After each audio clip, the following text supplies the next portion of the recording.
vous n'êtes pas la maladie, vous n'êtes pas anorexique, vous souffrez d'anorexie. Parce qu'en fait, c'est une des seules maladies mentales qui se voit physiquement. Mais mes proches me disaient, on avait l'impression que t'étais possédée, quoi. Enfin, il y a un moment où tu voulais clairement pas aller mieux. Ah mais il y a aucun moment où je voulais aller bien. Quand t'es malade, t'as pas vraiment envie de guérir. Je pesais 500 grammes de trop pour être hospitalisée, c'est incroyable. L'anorexie me donnait tout ce dont j'avais toujours eu besoin. Donc c'est le fameux sens de contrôle. J'avais un but, quoi, qui était de maigrir. J'avais aussi l'impression que on m'aimerait plus si j'étais plus maigre. Un vrai besoin d'attention. C'est une manière de dire que tu vas pas bien finalement. Clairement. Et d'appeler à l'aide. C'est ça, au début tu te sens super bien avec elle et puis peu à peu en fait elle s'installe, c'est elle qui te contrôle. L'anorexie toxique c'est un peu le même mécanisme en fait. C'est où que tu as trouvé de la force pour lâcher prise finalement et trouver un rapport sain à l'alimentation? Toute ma vie je saurais exactement le nombre de calories qu'il y a dans telle et telle chose parce que je l'ai appris par cœur, tu vois. C'est plus la nourriture qui rythme ma vie comme avant et ça c'est vraiment libérateur. Comment est-ce qu'on sait que ça revient pas? Tu ne peux pas précipiter les choses que tu veux faire durer. Trouver un équilibre ça prend du temps.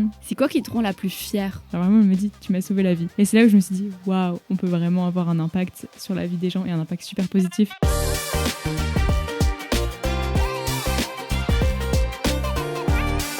Bonjour et bienvenue dans ce nouvel épisode de Différemment. Donc c'est mon podcast et je suis Zoé No Gluten. Et aujourd'hui, j'ai la chance d'avoir avec moi Lily Rose. Je suis trop contente. Merci d'être là, bienvenue. Merci à toi. Lily Rose, on s'est rencontrés il y a quelques années. Et ce que j'adore chez elle, c'est qu'elle est créatrice de contenu sur les réseaux et qu'elle parle principalement de santé mentale, mais avec une aisance incroyable. Alors, je ne sais pas si pour toi, c'est facile de le faire, mais en tout cas, elle aborde des sujets qui sont quand même assez tabous, avec tellement de facilité et tellement, sans tabou finalement. Et donc, je trouve que c'est très, très inspirant. Et voilà, donc c'est de ça qu'on va parler aujourd'hui. Donc, ce qui est très beau aussi, c'est que Lily Rose, elle a un parcours qui n'est pas facile, vu que je pense que tu as souffert d'anorexie quand même pendant plusieurs années, une anorexie très sévère. Tu pourras nous en parler. Et puis aujourd'hui, tu transformes ça finalement en ta plus grande force, puisque tu aides d'autres personnes qui sont dans la situation que tu as connue à l'époque. Et voilà, donc c'est inspirant. Et donc, on peut discuter de tout ça aujourd'hui, si ça te va. Oui, carrément, avec plaisir. Alors, pour commencer, pour replanter le décor, est-ce que tu peux peut-être nous raconter un petit peu ton parcours, d'où tu viens Ouais, carrément. Du coup, moi, l'anorexie, c'est arrivé assez tôt dans ma vie. J'avais 14 ans, donc c'était au collège, un peu ce moment où on essaye d'appartenir à un groupe, mais en même temps de se trouver, etc. Et pour moi, c'était assez compliqué. Et il y a plusieurs éléments qui ont fait que je me sentais vraiment pas très bien dans mon corps, quoi. Et donc, petit à petit, j'ai développé ce trouble qui est une maladie mentale, finalement, l'anorexie. Et ça a pris de plus en plus de place dans ma vie. Et j'en ai souffert pendant 2 ans, donc de mes 14 à mes 16. Et ouais, maintenant, j'ai commencé aussi les réseaux au même moment où je commençais à m'en sortir. Et c'est vrai qu'au début, je faisais plus des recettes de cuisine, etc. parce que j'avais un gros intérêt pour la nourriture, du coup, qui je pense est venu un peu avec mon trouble. Et au final, ça s'est transformé en... j'avais envie de parler de ce sujet parce qu'en fait, tous les contenus que je voyais sur ça, c'était un peu toxique, en mode... ça entraînait plus, je trouve, la maladie que d'essayer d'en parler de manière plus ouverte et plus bienveillante. Donc voilà, un peu le parcours... Comment tout a commencé pour moi? C'est hyper inspirant, vraiment. Parce que moi, je connais ton parcours. Je pense que peut-être que les gens qui nous écoutent, ils connaissent pas forcément. mais de voir comment tu as transformé ça. Donc, quand tu dis des contenus toxiques, ça veut dire...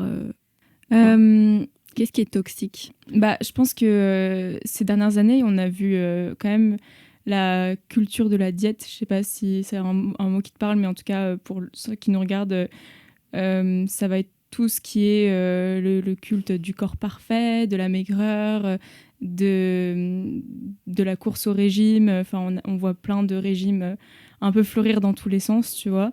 Et même si, toi, par exemple, tu suis un régime particulier qui est sans gluten parce que t'as pas le choix, et il y a aussi d'autres régimes qui sont vraiment que vantés pour des effets de perte de poids et qui du coup s'éloignent beaucoup plus de leurs bienfaits pour la santé ou de leurs obligations médicales. Et ça, c'est un truc dont les réseaux s'est énormément emparés parce que ça vend, parce que c'est des choses extrêmes qui font du buzz et qui peuvent nous permettre d'avoir un corps soi-disant parfait. Et donc tout ça, c'est des contenus qu'on voit un peu fleurir dans tous les sens parce que oui, c'est viral, ça vend bien. Et voilà, pour moi, c'est un peu tout ce que je considère comme toxique.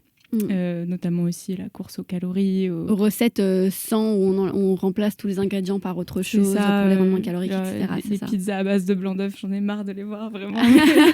Et puis aussi les fameux What I Eat in a Day. Ouais. Donc ça, ce sont les vidéos dans lesquelles on suit quelqu'un qui montre ce qu'elle mange ou il mange pendant toute une journée. Exactement, c'est ça. Exactement. Il y en a qui sont super et qui donnent plein d'idées de recettes et tout. Mais la plupart qu'on peut voir, c'est vraiment en mode une intro avec des abdos, en mode regardez ce que je mange pour avoir des abdos. Et ça, c'est juste. Bah non, les gars, c'est pas juste une diète qui va te permettre d'avoir des abdos. Et surtout, t'as un corps qui est différent que tous les autres gens qui te regardent. Donc ça fonctionne pas pareil. Et voilà. Ok. Et toi, tu penses que ça t'a fait tomber, entre guillemets, dans l'anorexie, ce type de contenu ? Alors, ça n'a pas du tout aidé, ouais. Ça, c'est clair. Je dirais pas que c'est les contenus en tant que tels qui m'ont fait tomber dans l'anorexie. En tout cas, dans mon cas. Je sais qu'il y a d'autres jeunes filles, même d'autres jeunes hommes qui sont tombés là-dedans en partie à cause de ça. Notamment au confinement, il y a eu vraiment des cas qui ont explosé. Mais non, moi, ça a été plus... je pense vraiment à un mal-être profond, comme je t'expliquais au collège, où ça a été une période vraiment très compliquée pour moi, et où l'anorexie me donnait un sens de contrôle sur ma vie qui au final, était hyper addictif, et c'est comme ça un peu que je suis tombée là-dedans, quoi.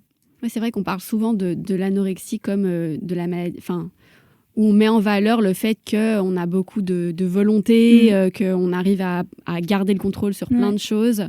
Et ça fait partie finalement d'une identité qu'on se crée, c'est ça ? Exactement. Ouais. C'est, moi, un peu ce que j'essaye de faire passer aux gens qui me suivent, c'est vous n'êtes pas la maladie. C'est vous êtes malade, mais c'est pas vous. C'est pas, vous n'êtes pas anorexique, vous souffrez d'anorexie. Et c'est ça qui a été le plus difficile quand tu as décidé d'aller mieux, c'était de te défaire de cette identité-là ? Ouais, clairement. Tout le monde dit oui, c'est quand tu as eu le déclic, etc. Machin. Mais en fait, il n'y a pas vraiment de déclic parce que quand tu es malade, tu n'as pas vraiment envie de guérir, quoi. Tu as tellement un confort et ce sens de contrôle qui est addictif dans la maladie que tu n'as pas envie de t'en séparer. Et en fait, tu t'en sépares vraiment au fur et à mesure en incluant de nouvelles choses qui te font du bien dans ta vie, parce que en fait, c'est un peu comme si l'anorexie, elle occupait toute ton énergie mentale et que tu pouvais rien faire d'autre. Et en fait, quand tu commences à consacrer ton énergie mentale à d'autres choses, comme des passions, du sport, des nouvelles rencontres, etc., c'est là où la maladie prend de moins en moins de place. Et c'est comme ça que tu t'en sépares. Mais c'est vrai que c'est pas un choix mais oui, c'est compliqué de s'en séparer. Et comment est-ce que tu débloques cette énergie alors pour faire autre chose, si toute ton énergie, si tout ton espace mental est occupé par l'anorexie ? Il y a quand même un moment où tu dois faire le choix d'aller vers autre chose. Ouais, mais c'est pas quelque chose de super concret en fait, parce que c'est on va dire que c'est pas un choix ultra conscient. C'est plus des fois des événements. Enfin, moi, je sais que par exemple, mes parents, ils m'ont inscrit à des colonies de vacances parce que ma mère avait lu quelque part qu'il fallait que je rencontre des nouvelles personnes et tout. Donc voilà. Et j'avais pas du tout envie d'y aller et tout. Et même sur place, j'avais qu'une envie, c'était de rentrer. Mais en fait, j'avais rencontré quelques personnes et ces personnes me donnaient un sens de ah ok, en fait je peux être quelqu'un d'autre que la maladie, parce qu'elles me traitaient pas du tout comme quelqu'un de malade. Enfin, elles avaient aucune conscience que j'étais malade, même si physiquement j'étais pas, mais elles me connaissaient pas d'avant, donc elles savaient pas que j'étais l'ombre de toi-même finalement. Exactement. Et du coup j'avais été considérée en tant que personne pas malade à leurs yeux, et j'étais comme mais waouh, c'est trop bizarre.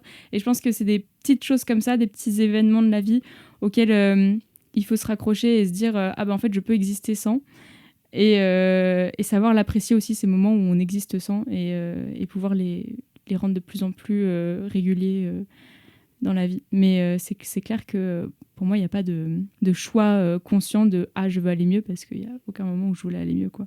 Enfin, il y a un moment où tu voulais clairement pas aller mieux. Ah, mais il n'y a aucun moment où je voulais aller bien.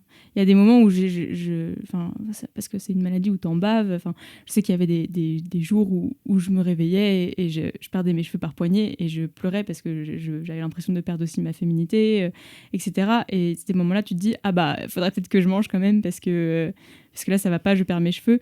Mais en fait, il y a aussi un côté très malsain à se dire, je suis tellement malade que je perds mes cheveux, c'est bien, genre. C'est vraiment ambivalent, c'est vraiment toxique, quoi, finalement. Super toxique, ouais. Et t'as l'impression qu'il y a 2 personnages qui parlent dans ta tête. Donc il y a la Lily Rose. Ouais, enfin. Ou pas vraiment, ou c'est vraiment la Lily Rose. Moi, j'avais l'impression d'être moi, parce que pour moi, l'anorexie faisait partie de moi. C'est ça le problème je pense, les gens qui souffrent de ça. Mais mes proches me disaient, on avait l'impression que t'étais possédée, quoi. Ouais. Et c'était quoi si tu te remets à la place de la Lily Rose de l'époque, c'était quoi tes pensées, c'était quoi tes peurs? Pourquoi est-ce que tu voulais pas changer? Pourquoi est-ce que tu voulais rester malade parce que j'avais l'impression que l'anorexie me donnait tout ce dont j'avais toujours eu besoin. Donc c'est le fameux sens de contrôle. Ça donnait aussi un énorme sens à mes journées, à ma vie, parce que j'avais un but, quoi, qui était de maigrir. J'avais aussi l'impression que on m'aimerait plus si j'étais plus maigre, si je rentrais dans certains codes, etc. Donc ouais, c'est un peu ça que la maladie te donne, me donnait. Et puis j'avais peur de devoir renoncer à ça si je devais guérir, et de me dire que en fait j'aurais plus la même attention, parce que c'est vrai que on n'en parle pas beaucoup, mais il y a un vrai besoin d'attention, c'est une manière de dire que tu vas pas bien, finalement. C'est ça, ouais. De montrer physiquement qu'il y a un problème. Ouais, clairement. Et d'appeler à l'aide. Ouais. Sans le savoir et inconsciemment, parce que finalement, t'as pas envie d'aide, mais tu montres quand même des signes de je vais pas bien. Ouais. C'est pour ça que c'est full contradiction, en fait, la maladie. Ouais, c'est ça. Pour toi, c'est quoi le truc qui est le moins bien compris, tu vois, qui est le moins bien... pour les personnes qui souffrent pas d'anorexie, qui n'ont jamais souffert, il y a quand même pas mal d'a priori par rapport à cette maladie, des choses qu'on pense, qu'on entend, et finalement qui sont pas forcément vraies. Justement, le fait de réaliser que c'est une vraie maladie mentale, ça, les gens ont beaucoup de mal, parce que, même moi, mes proches autour de moi, c'était en mode, mais t'as juste à manger, genre. Bah oui, c'était si simple, voilà, mais en fait, non, c'est tellement plus complexe que ça. Mais parce qu'en fait, c'est une des seules maladies mentales qui se voit physiquement. Ouais. Parce que d'habitude, une maladie mentale, par définition, c'est mental. Donc, il n'y a pas de symptômes physiques. Ouais. Alors que l'anorexie, il y a des symptômes. Et encore, on peut être anorexique sans être maigre. Oui, ça, c'est vrai. On peut souffrir d'anorexie sans que ça se voit en symptomatique. Ouais, c'est clair. Et il y a d'autres troubles du comportement alimentaire. Donc là, on parle de l'anorexie parce que c'est toi, c'est celle dont tu as souffert. Mais il y en a quand même d'autres qui sont quand même souvent liés. Et on peut passer de l'un à l'autre. Il y a, par exemple, la boulimie. Ouais. Je ne sais pas si t'en connais d'autres. Il y en a d'autres desquels on parle. Énormément. Ouais. Les boulimie, hyperphagie, anorexie, c'est les plus connus. Après, donc boulimie, c'est quand on mange jusqu'à ne plus en pouvoir. Hyperphagie, c'est quand on mange jusqu'à ne plus en pouvoir et puis qu'on vomit, c'est ça? C'est l'inverse. C'est boulimie, il y a cette notion de compensation derrière, alors que l'hyperphagie, c'est vraiment que les crises. Et ça, l'hyperphagie, c'est un truc dont énormément de personnes qui souffrent d'anorexie vont traverser en guérison, parce que à cause de la privation. Et c'est quelque chose qui, je tiens à le dire, est super normal, parce que le corps a tellement été privé que quand on va lui donner un petit peu de carburant, il va se jeter dessus et vouloir... on va plus du tout ressentir la satiété, etc. Donc ça, faut vraiment être décomplexé là-dessus, et c'est des choses qui peuvent arriver et qui sont assez normales. Mais oui, du coup, après, il y en a plein d'autres. Je pense à l'orthorexie aussi, dont on parle beaucoup. Ça, c'est vraiment l'addiction à manger sain.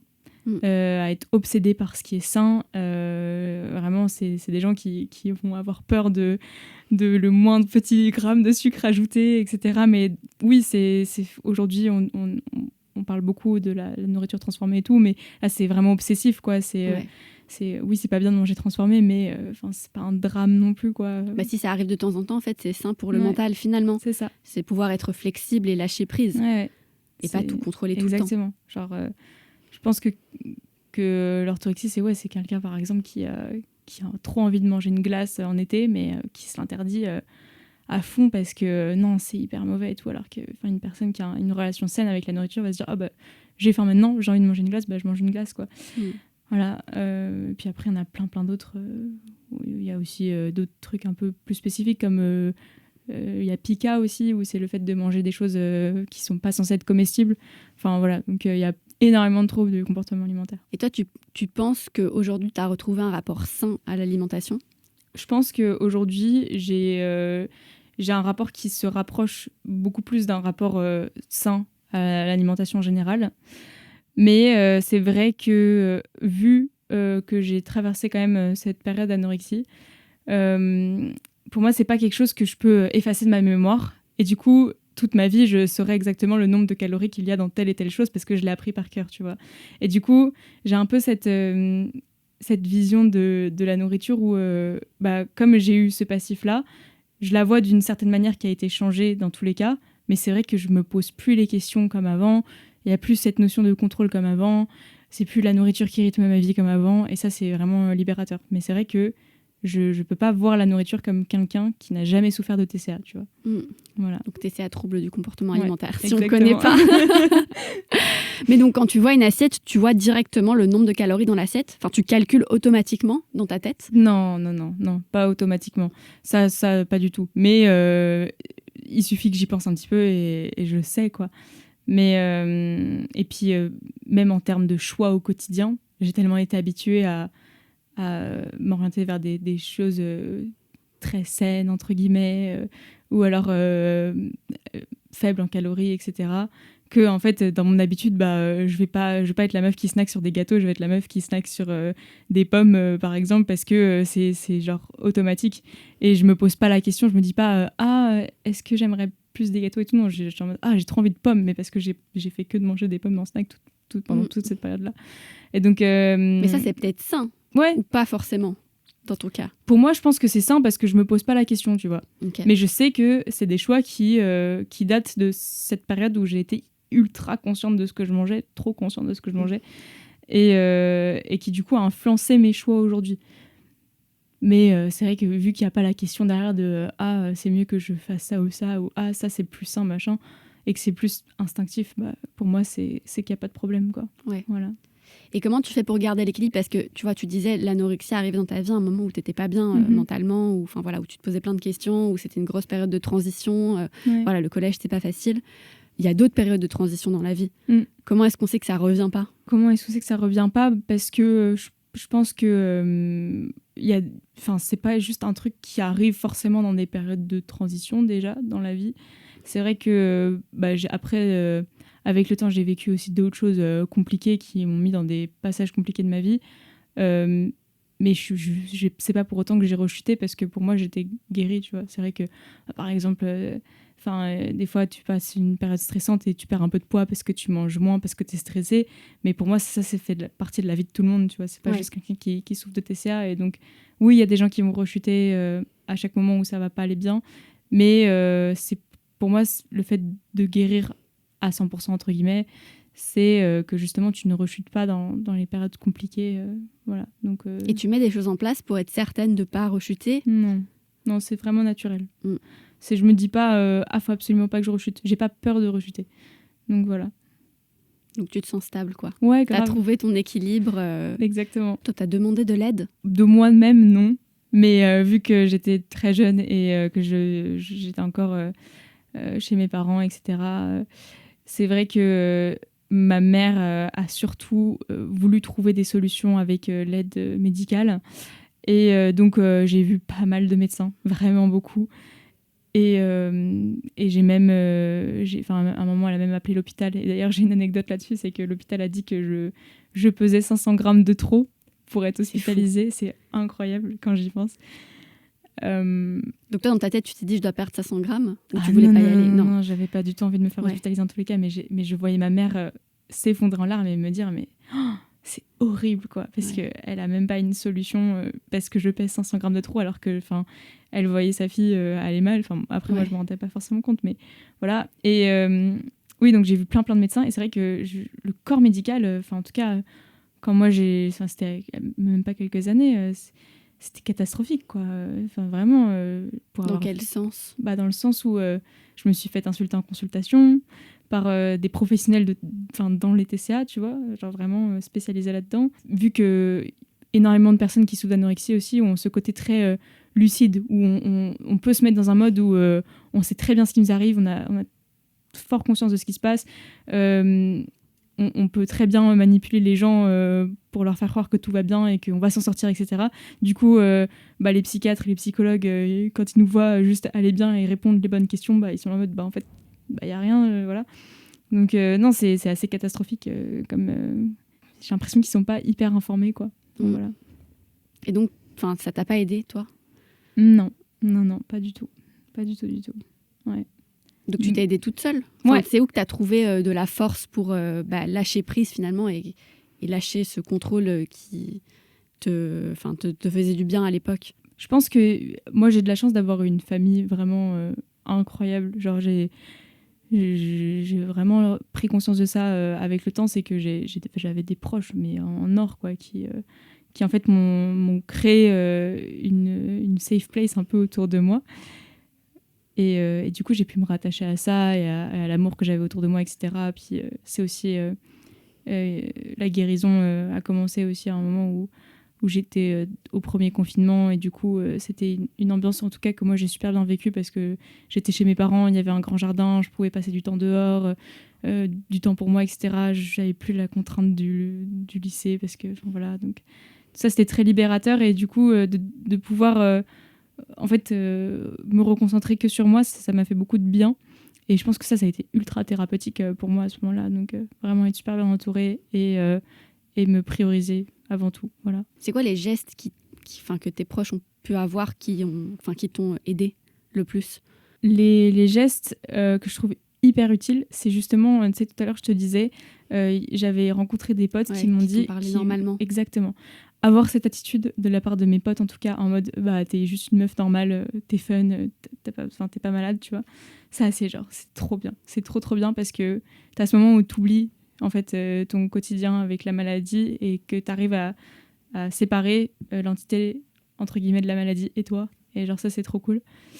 Et les proches, plus la famille, etc., eux, vraiment, ce qui aide, c'est juste quand ils, justement, comme je disais, ils te construisent un peu cette safe place autour de toi, genre tu peux parler si t'as besoin, ils te font pas des réflexions sur ton corps, ils te font pas des réflexions sur ce que tu manges, ils te disent pas de manger plus, mais si t'as envie ou que t'hésites de te resservir, ils t'encouragent à le faire, mais tout dans la bienveillance, tu vois.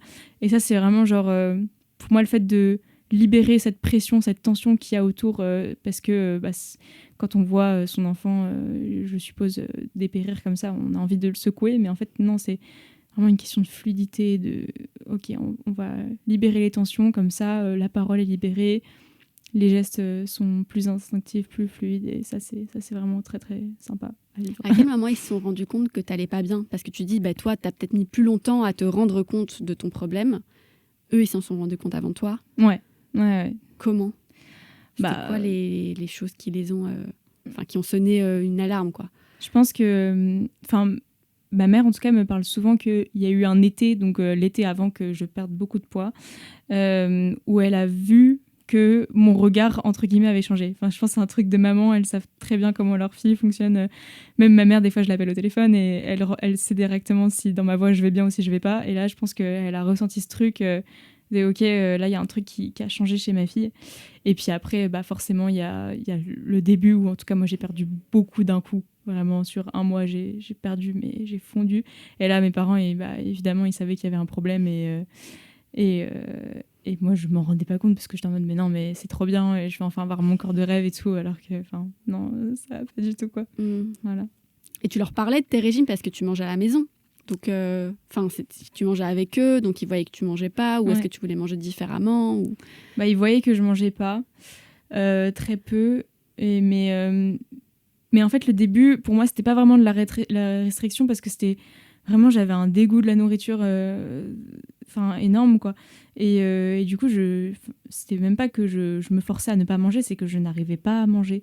Et donc, au début, c'est vrai que mes parents s'en rendaient compte et ils essayaient de me dire, mais mange plus et tout. Et moi, j'étais en mode, mais je n'y arrive pas, c'est pas possible et tout. Donc ouais, voilà.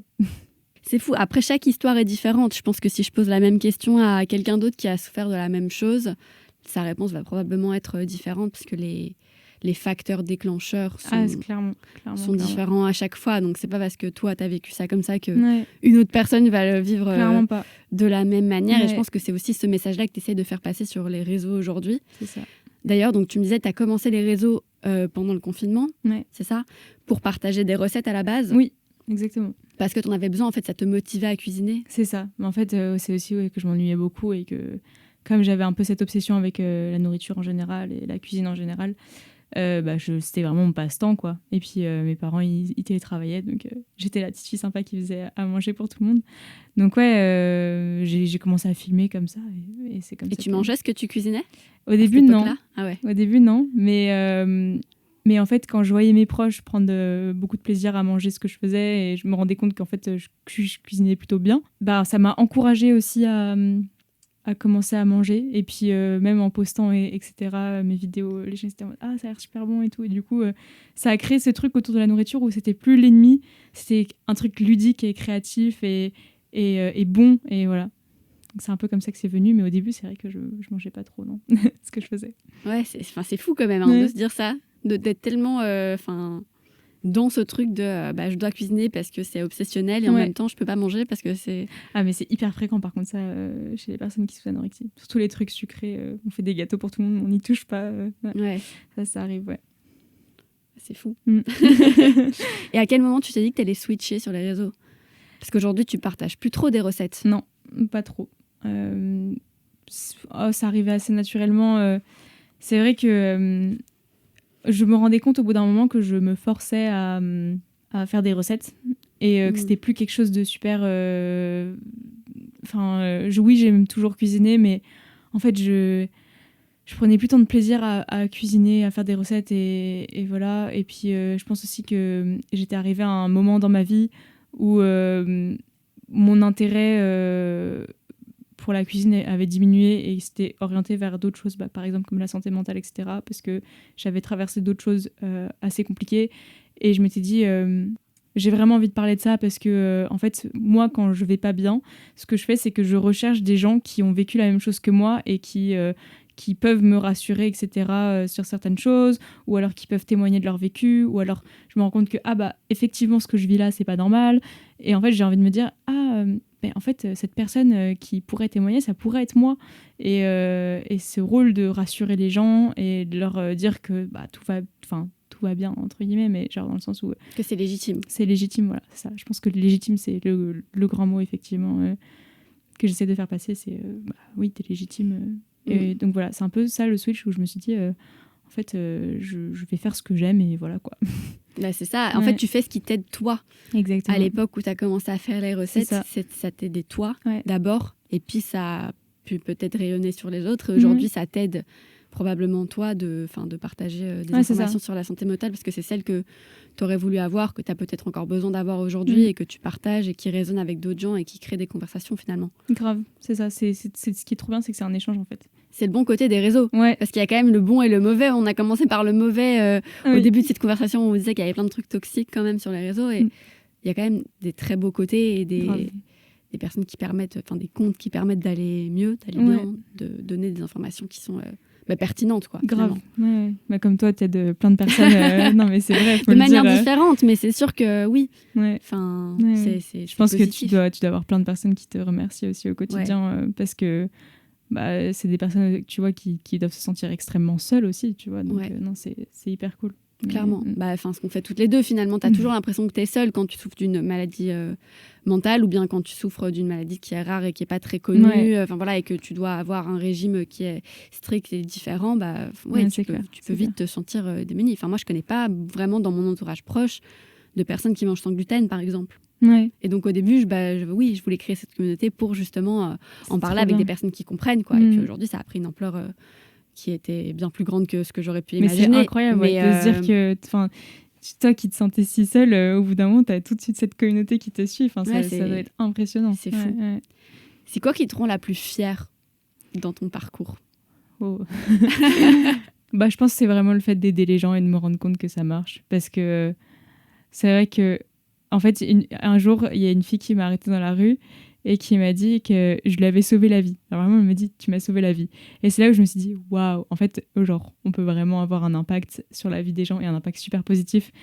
Et genre, vraiment, je pense que c'est ça qui me rend trop fière, c'est de me dire, moi, je fais mes petites vidéos dans mon coin, mon petit montage et tout, mais en fait, genre, ça a un vrai impact sur la vie des gens, quoi, et c'est ça qui est ouf. En toute humilité, bien sûr. Non, mais bien sûr. Mais, Et de ton être sortie, ça t'a pas rendu fière aussi avec le recul? Oui, mais en fait, moi, ça me rend fière de moi, tu vois. Mais fière en général, je suis là en mode, c'est plus quelque chose qui est tourné vers les autres, pour moi, en tout cas. Ok. Genre, je tire une petite fierté pour moi, mais ça vient plus de l'impact que je peux avoir, en tout cas, sur la vie des autres, et de me dire que je peux les aider, voilà. C'est fou.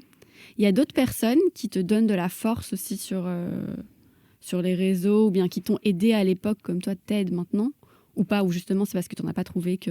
Bah, oui, mais en fait, c'est un peu par phase, du coup, je les note pas forcément. Ouais. Mais c'est vrai que des créatrices de contenu un peu déculpabilisantes qui m'ont beaucoup aidé à une période où j'avais une image de mon corps qui était compliquée ou qui parlait justement du fait de reprendre du poids après l'anorexie, etc. Ça me rassurait beaucoup. Je suivais pas mal de youtubeuses notamment qui vloguaient un peu leur guérison, mais de manière hyper bienveillante et pas du tout... je sais pas comment expliquer, mais de cet aspect malade, etc. Et ça m'aidait beaucoup. Et puis après, juste... même dans les autres sujets que j'ai pu traverser, où genre justement je trouve des personnes qui témoignent de ça, etc. Tout ça, oui, il y a plein de personnes en fait qui osent genre parler de leurs problèmes, etc. et de leur parcours, où tout ça aide énormément. Et c'est pour ça que c'est ça, il faut vraiment que tout le monde puisse se dire c'est toujours une bonne chose d'en parler. Toujours une bonne chose d'en parler, ça c'est sûr. On a parlé pas mal de l'aspect psychologique de l'anorexie et de comment tu as fait pour lâcher prise finalement et perdre cette identité de contrôle et de volonté. Mais on n'a pas du tout parlé de l'aspect physique quand même, qui est que tu as dû reprendre pas mal, tout le poids que tu avais perdu et peut-être même plus. Tu l'as vécu comment, ça? Le fait de reprendre du poids, c'est hyper compliqué mentalement. Parce que, en tout cas pour moi, c'est arrivé hyper vite. Mais ce qui est bien, c'est que tu as ce moment où tu reprends du poids, où tu te sens pas bien, où moi je sais que je me sentais très lourde tout le temps, etc. Et j'avais mal au ventre parce que forcément ton estomac il commence à reprendre. Il est plus habitué. Ouais, c'est ça. Et ça c'est hyper compliqué. Et moi j'ai eu le move très intelligent d'après moi de jeter ma balance, vraiment, de me dire en fait là c'est mon moment, j'ai plus envie de calculer ce qui se passe, etc. Et puis le fait aussi d'acheter des nouveaux vêtements, etc. Ça aide énormément parce que tu te sens mieux physiquement dans tes vêtements, etc. Et de faire un peu ce tri dans ton armoire en mode tu vas mettre ces vêtements-là de côté, en tout cas pour le moment, tu vois, les anciens. Ça. C'est marrant que tu dises de les mettre de côté pour le moment. T'as pas su les jeter ou les donner directement? Non, parce que je pense que c'était mieux aussi pour moi mentalement de me dire que c'est pas définitif. Et alors qu'en vrai, en fait, tu reprends du poids, peut-être que tu vas reprendre plus, et puis après, ton corps va se stabiliser. Enfin, moi, je sais qu'après, j'ai un peu... je me suis jamais reposée, mais je l'ai vu physiquement que je me suis un peu tonifiée, où je me sentais mieux, et je regagnais un peu en mobilité, parce que c'est vrai qu'en fait, j'avais l'impression d'être toute bouffie comme ça, et c'est vrai que le corps réagit... en fait, c'est une machine qui est super bien faite et il s'adapte franchement à chaque fois à toutes les conditions de la vie. Mais c'est vrai qu'à chaque fois, il y a des choses qui peuvent prendre du temps. Donc voilà, prise de poids hyper dure mentalement, mais en vrai, au final, tout va bien, quoi. Le mot qui me vient, moi, c'est résilience quand même, parce que t'en as vécu des choses, toi, et ton parcours, il a été très long quand même. Ouais. Est-ce qu'il y a des citations, toi, qui t'inspirent, qui te trottent dans la tête? Je sais que moi, parfois, j'ai des phrases qui me reviennent et qui m'aident. Je sais pas si toi c'est le cas aussi. J'en ai plein, mais alors je pourrais pas en choisir une. Tu peux en dire plusieurs. Tu ne peux pas précipiter les choses que tu veux faire durer. Dans le sens où toutes les choses doivent prendre du temps. Et justement, c'est la chose que j'aimerais faire durer, moi en tout cas, de cette phrase, c'est le fait de me sentir bien et le fait de toujours aller mieux, etc. Et ça, c'est des choses qui prennent du temps. Et je pense qu'on est dans une société aujourd'hui où tout va vite, où on veut tout précipiter. Et la guérison prend du temps, trouver un équilibre, ça prend du temps. Et c'est pas parce qu'il y a une nana sur les réseaux qui a l'air d'avoir tout pour elle qu'elle l'a forcément et que tu dois être comme elle aussi, quoi. Donc, voilà. Ouais, ça, c'est beau. On va la retenir. Et puis, c'est un message aussi important à faire passer, je pense, parce que parfois, on oublie que les personnes qui partagent sur les réseaux, par exemple toi, aujourd'hui, tu es hyper positive, tu as plein de messages inspirants, etc. La Lily Rose d'il y a 5 ans, probablement qu'elle en aurait eu besoin de ces messages, mais qu'elle n'en était pas encore là. Et parfois, on peut on peut se comparer. Comment tu fais pour partager du positif tout en restant humaine, quoi? Parce que je partage pas que forcément du positif. En vrai, j'essaye de partager ce qui peut soit faire que les gens puissent relate, entre guillemets, soit que justement ça soit hyper positif. Et je pense que quand on parle de santé mentale, c'est important de pas que montrer du positif non plus, parce que c'est pas le cas.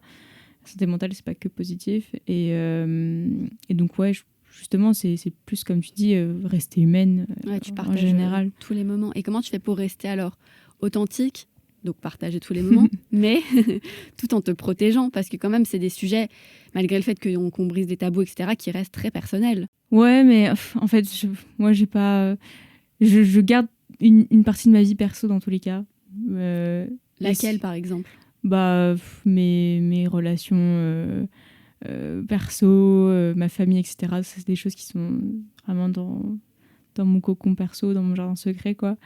Et ce que je choisis de montrer sur les réseaux, c'est ce que j'ai décidé qui pourrait aider les autres et qui, en général, ne fait plus partie de moi, parce que c'est des choses que j'ai traversées, que j'ai guéries, etc. Donc, tu parles que du passé sur les réseaux? Beaucoup.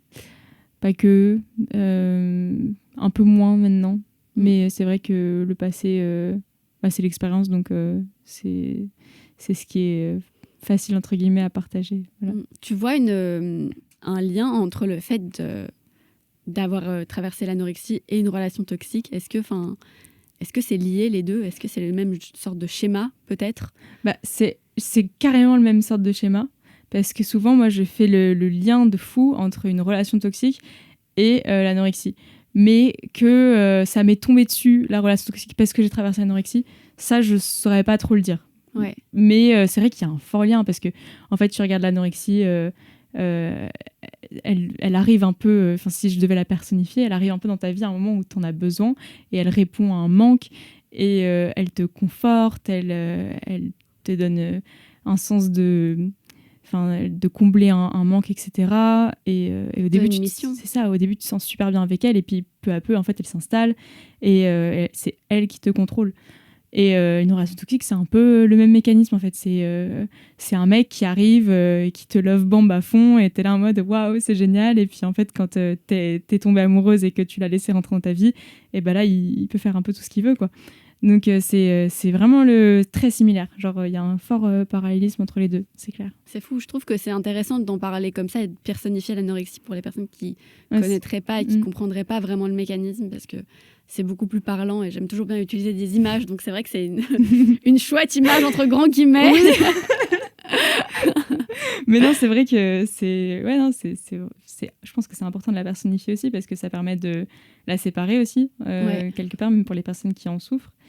Mais c'est vrai que c'est l'image, et c'est clairement la même, genre c'est le même mécanisme qu'une relation toxique, quoi.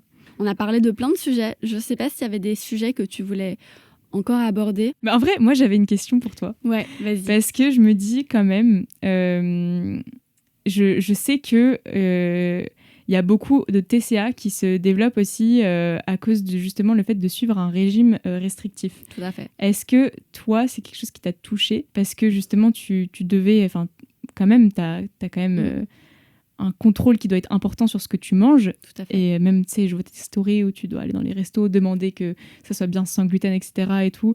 Donc, tu dois quand même être tout le temps alerte de ce que tu manges. Est-ce que ça te Clairement, au début, c'était très compliqué. Surtout que moi, j'ai eu le diagnostic de la maladie cœliaque à 18 ans. Donc, jusque-là, j'avais toujours mangé à la maison, à la cantine. Enfin, j'avais jamais vraiment fait des courses ou réfléchi à ce que je mangeais. Enfin, j'étais facile, donc je mangeais tout, globalement. Je mangeais hyper sain, parce que chez moi, on mangeait toujours sain. Mais voilà, c'était pas moi qui contrôlais le fait que je mangeais sain, c'était juste comme ça. Et puis après, j'ai eu ce diagnostic. Et donc, il a fallu que je commence à lire les étiquettes de tout. Moi, j'avais jamais entendu le mot gluten, déjà. Ouais. Donc, je savais pas ce que c'était. Et donc, je devais lire toutes les étiquettes. Et clairement, oui, tu tombes dans un type de contrôle qui peut tout à fait vriller vers le malsain. C'est pour ça que sur mes réseaux, je fais très attention à ce que je dis, à la manière dont je parle des aliments, au type de recettes que je propose aussi. Parce que je sais qu'il y a beaucoup de personnes, effectivement, qui tombent dans un contrôle absolu parce que, justement, tu commences à lire les étiquettes, à te rendre compte qu'il y a plein de choses qui, clairement, sont pas bonnes pour la santé, mais ça veut pas dire qu'on peut plus les manger du tout. Ouais. C'est comme ce qu'on disait, tu vois. C'est pas ça. Parce que c'est pas bon pour la santé que on doit plus jamais en manger, et que c'est horrible et que, que c'est à bannir totalement. Pas du tout. Mais quand tu commences à lire les étiquettes pour la première fois, que tu as zéro base en nutrition, que tu n'as jamais cuisiné, que tu n'y connais rien, et que tu commences à voir des listes d'ingrédients à rallonge avec plein de trucs, des mots que tu connais pas et tout, forcément, tu n'as plus trop envie de manger tout ça, surtout que les produits sans gluten industriels sont très, très, très chimiques aussi. C'est ce que tu disais il n'y a pas longtemps. Donc, ça donne pas trop envie d'en manger non plus, finalement, parce que comme à la maison, on m'a toujours dit, faut manger sainement, nanani, oui, tu n'as pas envie de manger n'importe quoi, et c'est normal. Mais c'est sûr que, oui, tu tombes dans un type de contrôle qui est clairement malsain. Les premières années, on va pas dire que c'était très sain, comment je m'alimentais, pas du tout. Okay. Et puis, tu dois apprendre à lâcher prise sur ce qui est possible.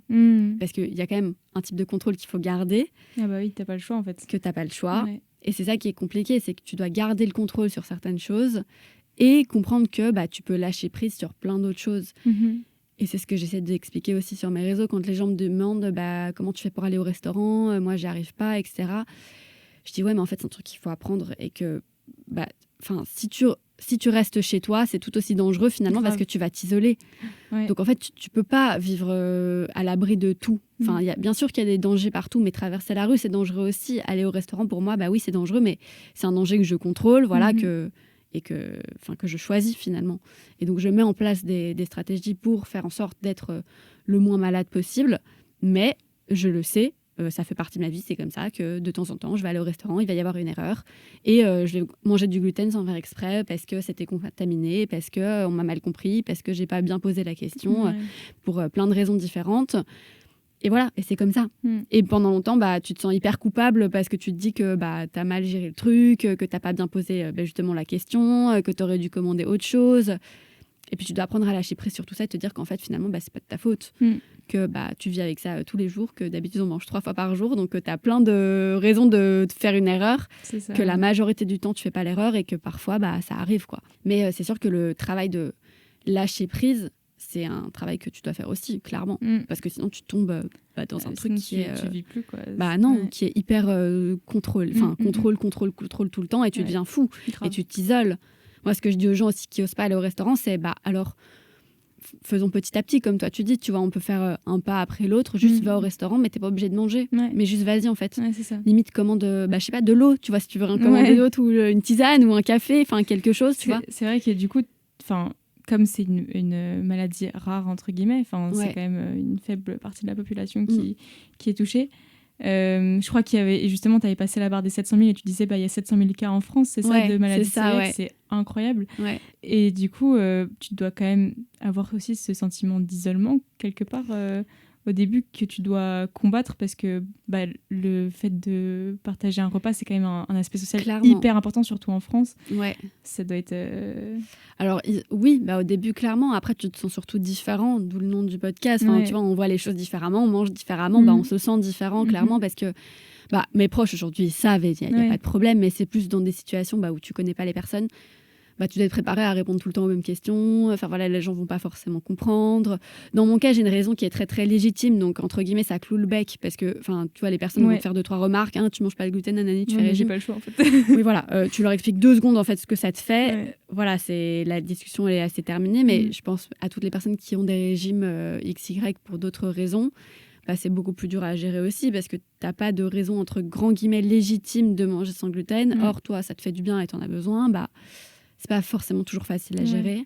Mais bon, voilà, ça, tu vis avec, mais c'est sûr que tu as toujours l'impression de déranger. Parce que ouais, c'est ça. quand tu es invité chez des gens, moi j'étais étudiante, donc oui, tu fais des pâtes ou tu commandes des pizzas, moi je peux pas en manger, donc c'est relou. Donc voilà, il y a tout ça, mais après, tu peux y trouver une force aussi parce que tu t'affirmes ce que tu veux, tu apprends à dire non.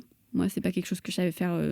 Moi, je suis plutôt gentille à dire oui, à m'arranger pour faire plaisir aux autres. Donc, là, dans cette situation-là, je peux pas. Donc, j'ai vraiment appris à poser des limites, ce qui est quand même bien. Ouais, du coup, ça a dû avoir justement des super répercussions. C'est ça. Trop cool. Merci. Merci à vous pour tes questions. T'en as d'autres écoute, là, c'est un peu tout ce qui me vient. Non, mais c'est vrai qu'il y a un lien, tout à fait. Et tu fais bien de le souligner parce que c'est sûr, c'est certain. Donc voilà, c'est pour ça que ça m'intéresse aussi d'ailleurs. Bah oui, j'imagine. Parce qu'il y a des clairement. Enfin, c'est des mécanismes que je connais bien finalement. Grave. Ouais. La restriction, le contrôle, etc. Tout à fait.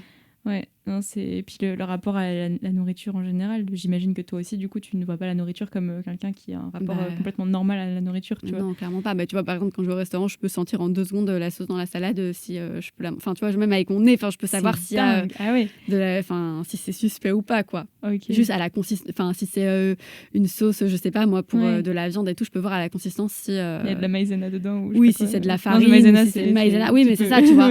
Mais si je vois qu'elle est trop dense, je vais poser la question en mode est-ce que vous avez utilisé de la maïzena ou c'est plutôt de la farine? Enfin, tu vois, et si sa femme répond, je peux pas le manger. Enfin, voilà. Donc, s'il y a des frites ou bien si quelque chose est frit, pareil, je peux pas. Enfin, je dois poser la question est-ce que ça a été frit dans une friteuse à part ou est-ce que ça a été frit avec les croquettes aux crevettes qui, elles, contiennent du gluten, tu vois? Donc, c'est. Ah oui. Donc je dois faire attention à tout. C'est sûr que tu peux pas lâcher prise. Et du coup, en vrai, total. Ça doit être quand même assez anxiogène de toujours devoir être alerte. Ouais. Après, je pense que c'est une habitude à prendre. Et aujourd'hui, ça m'angoisse plus. Enfin, tu vois, avant, par exemple, quand j'allais au restaurant, j'avais besoin de lire le menu à l'avance, tu vois, de m'assurer de plein de trucs. Aujourd'hui, plus. Parce qu'en fait, t'apprends aussi à être plus flexible et je me dis au pire en fait le pire qui puisse arriver c'est qu'il y a rien sur la carte pour moi et au pire des cas je mangerai après, tu vois. Enfin, en fait, j'ai plus peur d'avoir entre guillemets faim, c'est toutes des peurs que t'enlèves et il y a rien qui est grave dans le truc. Enfin, je vais au restaurant parce que je vais voir des amis ou parce que je vais avec des proches et je vais passer un bon moment et au pire des cas je mangerai des légumes à la vapeur ou au pire des cas je mangerai rien du tout. Et c'est pas grave, tu vois. Mais c'est sûr qu'au restaurant, je dois faire gaffe, quoi. Puis même des fois, je vois avant les événements et tout, souvent tu te fais à manger avant, etc. Ça, oui, parce que tu vois, manger après, tu peux, mais après, tu passes une moins bonne soirée parce que t'as faim. T'as faim, ouais, exactement. Donc, c'est pas drôle. Donc, parfois, oui, je mange avant, et puis après... c'est embêtant quand t'as mangé avant, et puis qu'au final, ils avaient préparé tout un truc pour toi sans gluten, et que t'as vraiment plus faim. C'était vraiment... déjà arrivé, du coup. Ouais, c'est hyper gênant, tu vois, t'es là, tu goûtes et tout, mais après, ils sont hyper déçus, parce que mais j'en peux plus, tu vois. Voilà, donc il faut trouver le bon équilibre entre je mange avant, mais je laisse quand même de la place, au cas où il y a quelque chose, voilà, et donc après, tu manges après, voilà. Faut juste apprendre à être flexible. Et pareil en voyage, pareil pour tout, je vais avoir des trucs dans mon sac.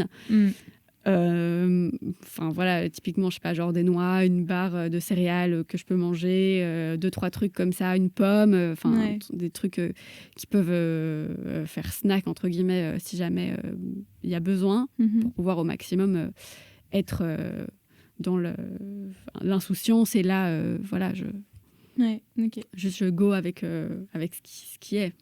Trop cool. Être spontané, c'est ça le mot que je cherchais. Ouais. Et puis ce que je dis souvent, c'est qu'en fait, mon assiette ne regarde que moi finalement. Tu as toujours l'impression d'être sous les projecteurs et que tout le monde voit ce que tu manges.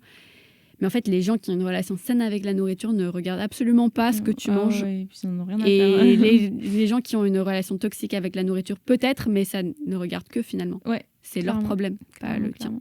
Ouais.